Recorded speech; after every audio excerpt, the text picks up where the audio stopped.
السلام عليكم ورحمة الله وبركاته. اللهم صل وسلم وبارك على سيدنا محمد. النهاردة ان شاء الله جاي لكم فيديو جديد، ان شاء الله يعجبكم وتستفادوا منه. هبتدي معاكم بالحلقة اني هقول لكم الاول هنشوف ايه في الحلقة ديت. اول حاجة هنشوفها هي الجولة. هنروح جولة كاملة في السوق وهنشوف الاسعار. تاني حاجة هقول لكم الفرق بين السمنة الصافية والمغشوشة والمريضة اللي هي السمنة الزبدة الفلاحي. بعد كده هقول لكم انواع الجبنه واسعارها، لان الجبن انواع كتير وليها اسعار وبتختلف من حد لحد وبتختلف على حسب نوع الجبنه. كمان هنشوف مع بعض طريقه عمل المش من الفلاحين اللي هم موجودين في السوق، وكمان هنشوف اسعار الخميره بتاعه المش في السوق. كمان هنشوف مع بعض الجبنه وهي ماما بتشتريها.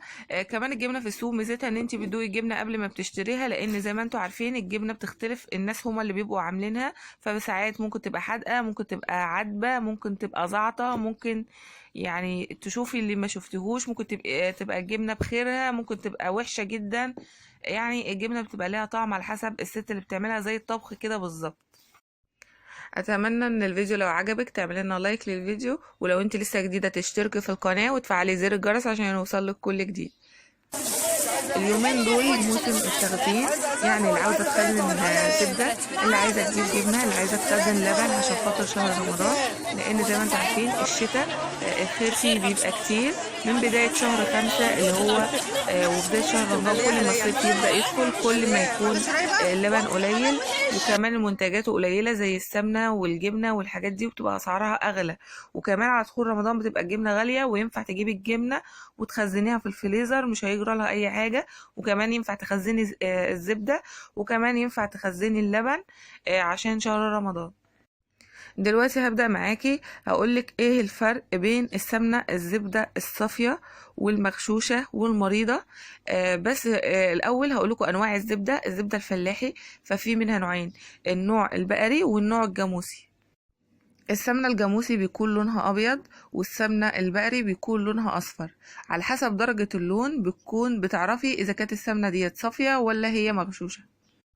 طرق الغش بتكون كتير في السمنة، يعني ليها أكتر من طريقة في الغش، بس أنا هتكلم الأول على غش السمنة اللي هي الزبدة الفلاحي اللي هي الجاموسي. زي ما قلنا الزبدة الجاموسي بيبقى لونها أبيض، واللي هي الصافية بتكون لونها أبيض مغدر.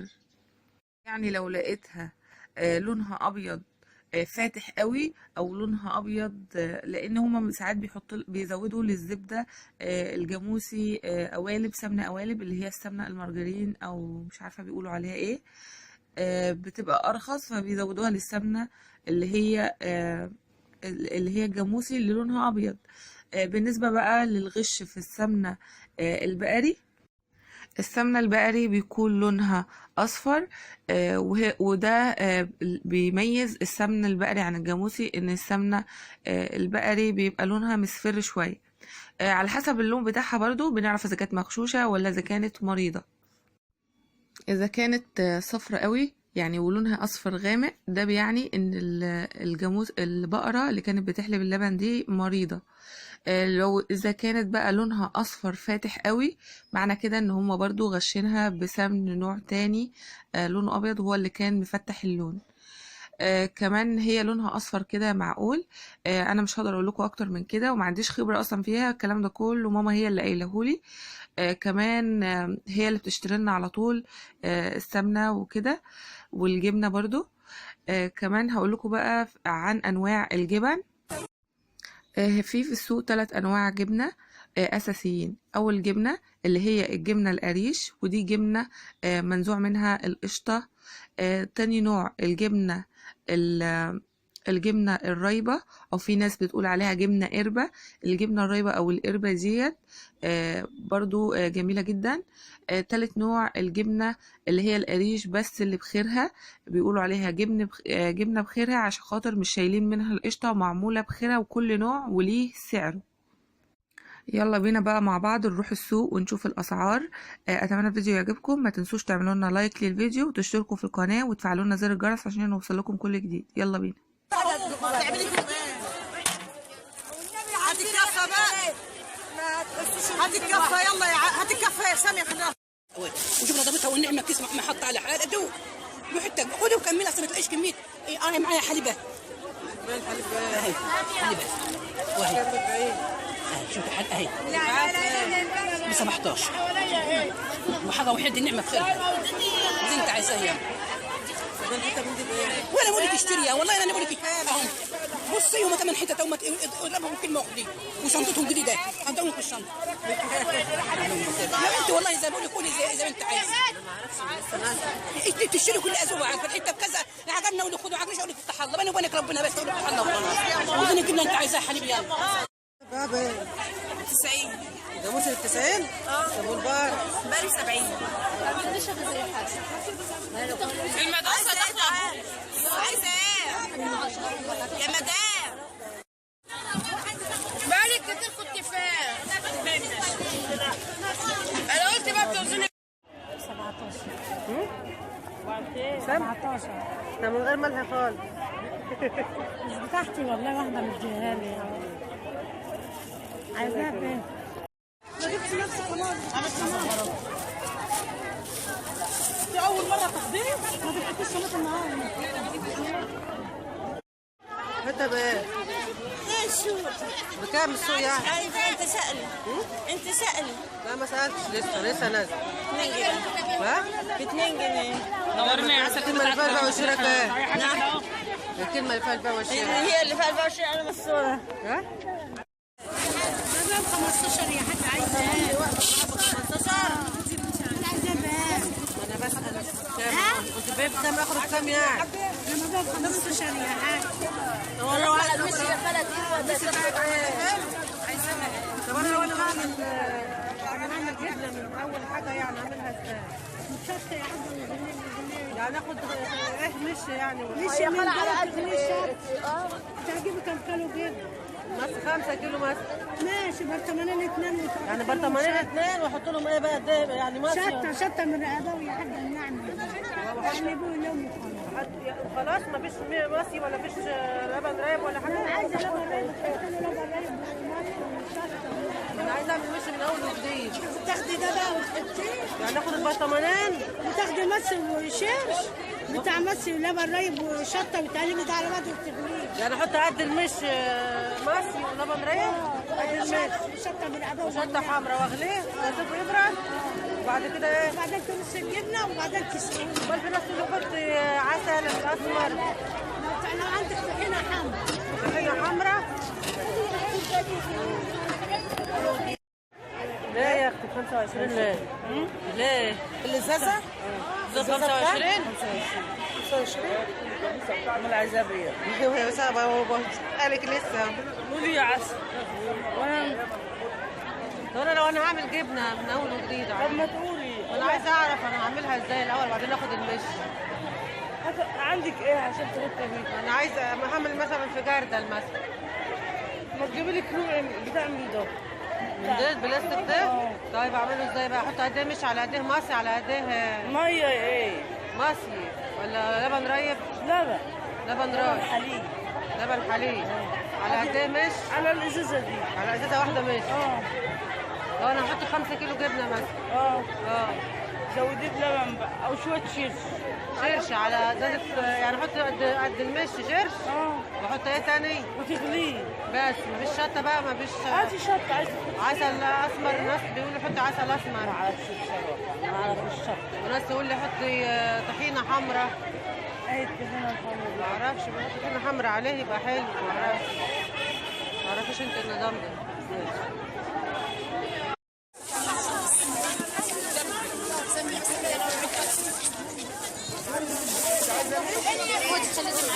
عايزه ازازه ولا عايزه بقى تبقى الحاجه ايه؟ الجراد دي ولا ايه؟ بكام؟ هو ده بتاعي؟ بخيرها مش مغضوب دقت انت مغلياها ليا مغلياها ما فيش رايبه؟ انا وحش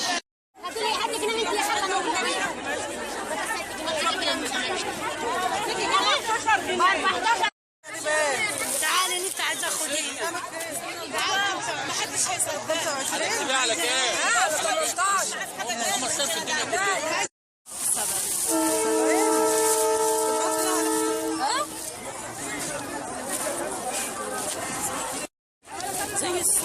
جاموسي بكام؟ زي السوق. ايه رايك؟ جميل. بتاع بايه؟ زي السوق. السوق بكام؟ سألي السوق بكام؟ ليكي ب 65. 65؟ عايزاه على غالي.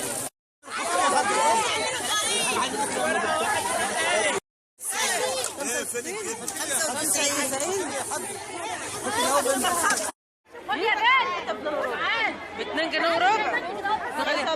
تغلي عليه.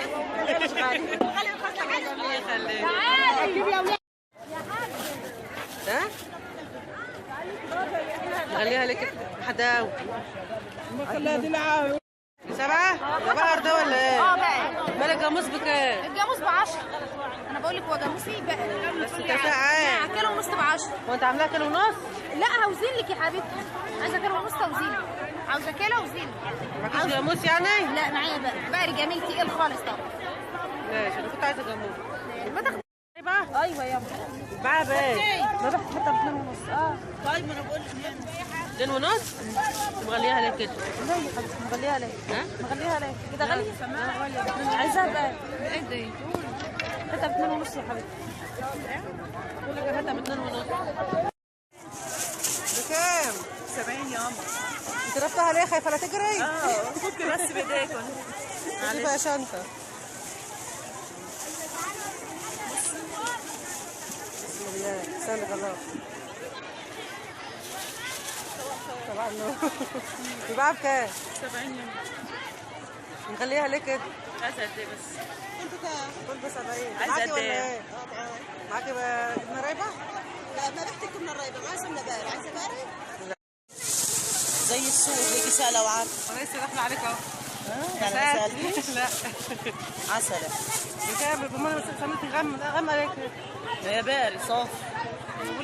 بقول لك الغامه دي ما تاخدهاش ما تبقاش باري صافي. ليه ده بتبقى جميل، ده انا بايعاها كذا مره. والله يعني ما حدش اشتكى من عندك يعني ولا من عندي. بكام بايه؟ 70. قلت له ب 70؟ عايزه ايه بس تعالي. ماشي. خليها ليه كده؟ ايه؟ نخليها ليه؟ هي غاليه. يا غمعة كده ليه يا اخي؟ يا غمعة كده ليه؟ تاخديها دوق بقى وخلاص؟ دوق. معايا بايه؟ ب 70 يا جماعه. 70؟ دي ب 195. هي ايه دي؟ جاموس. جاموس بقى ب 195؟ اه. 70. 90؟ البقر بكام؟ 70. البقر ب 70؟ البقر بكام؟ يعجبك افتحه ب 60 كيلو ب 60؟ صلاة النبي قبلك تاخدش الا مني. صلاة النبي حاجه نضيفه وحلوه. ماشي. عايزه ده فطير؟ خميرة ده ولا ايه؟ ما معكش من كبير؟ لا هو البلد كده. بكام بايه؟ ده معمول بايه ده؟ سمنه ولبن. لبن؟ بسمنه ولبن. مدفوع بسمنة ولبن. بباية كام كام ب10؟ 3 ب10. 3 ب10؟ نخليها ليه يا اختي؟ ولا غاليه ليه؟ الديل غالي الديل غالي والله. احنا كنا بناخد ال5 ب10. الله يرحم بقى. أيوة الدقيقه والله. ب 7 جنيه ونص. ده ب7 ونص؟ بقى ب 7 ونص.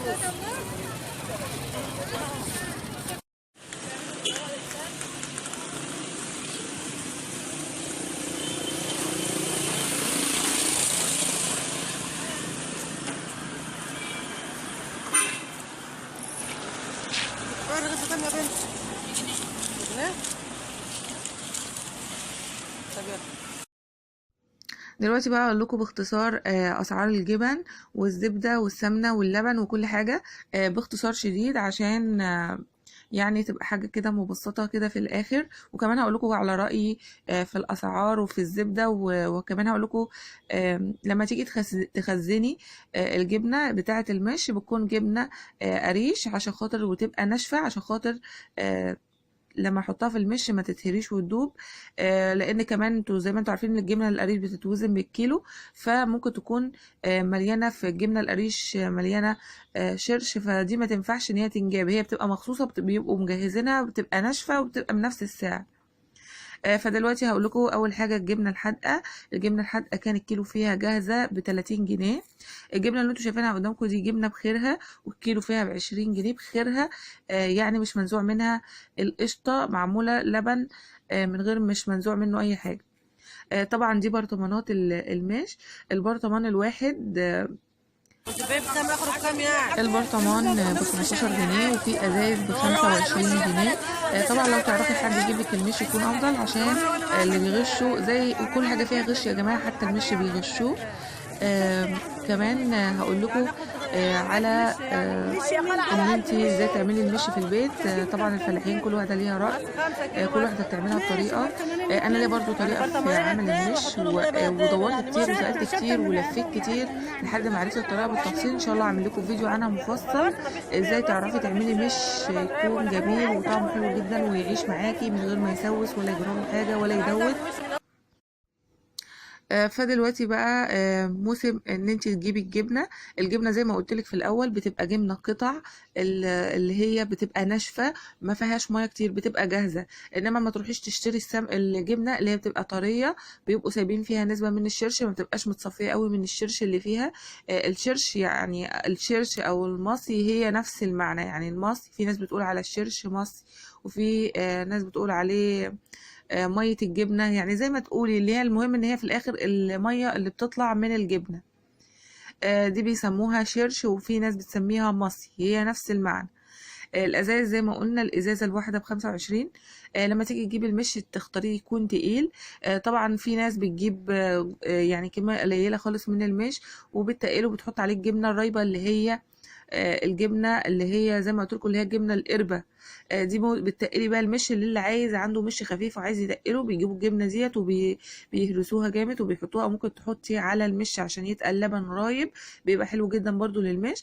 زي ما قلت لكم هعمل لكم فيديو كامل ومفصل عن طريقه عمل المش عندنا، لان احنا كل واحد وليه طريقه في عمل المش، وكل واحد عنده المش بيبقى مختلف وطعمه مختلف عن الطعم التاني. ان شاء الله لكم على احسن طريقه ليه، استنوني ان شاء الله في فيديو جاي. دلوقتي بقى بعد ما خلصنا كده اسعار الخميره دي، كده خميره المش، وقلنا ان هي ليها اسعار. دي الازازه لترين، وفي برضو البرطمان لترين، وعلى حسب الواحده بتقولك سعرها سواء كان 15 او 25. فبرضه بيتفاصل فيه، والجبنه بيتفاصل فيها، والسمنه بيتفاصل فيها، كل حاجه يا جماعه في السوق بيتفاصل فيها، وكل واحده على حسب شطارتها. الطشوط اللي بتبقى مليانه بالجبن اللي انتوا شفتوها في الفيديو دول بيبقوا تجار بيلموا الجبنه من الفلاحين وبياخدوها ويودوها مصر، عشان خاطر بيبيعوها هناك بسعر اغلى وباضعاف الاسعار اللي بياخدوها من الفلاحين. طبعا زي ما انتوا شايفين المش برضو ليه انواع والوان وحاجات كتير.